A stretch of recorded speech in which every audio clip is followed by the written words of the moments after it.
नमस्कार, ज्योतीच्या दुनियामध्ये तुमचं स्वागत आहे. श्री स्वामी समर्थ. आज बनवत आहे मी भेंडी फ्राय. भेंडी स्वच्छ धुवून घेतलेली आहे आणि मसाला, मालवणी मसाला, हळद, गोडा मसाला आणि मीठ आणि हे मिक्स करून ठेवलेलं आहे. आता भेंडी चिरून घेऊया आणि त्याच्यात मसाले भरून तेलामध्ये फ्राय करून घेऊया.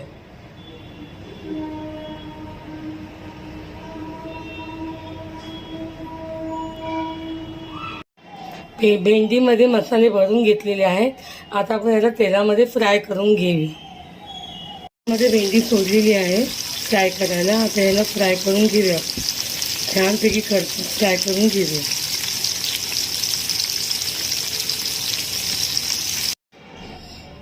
ही माझी भेंडी मसाला फ्राय ही झाली तयार.